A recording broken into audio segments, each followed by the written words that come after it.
Peace and harmony. Peace and harmony means living together without violence. Peace and harmony depend upon social, economic, political, and religious factors of the nation. It is very necessary for the growth and development of the nation.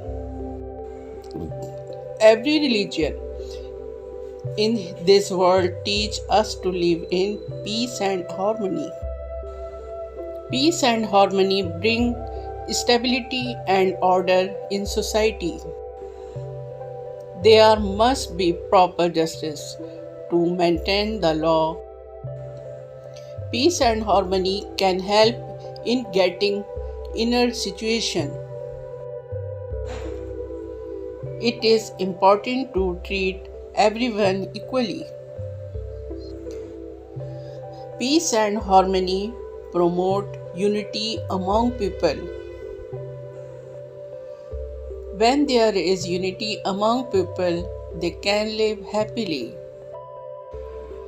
Peace and harmony help in improving the business and economy, thereby solving the problems of empowerment.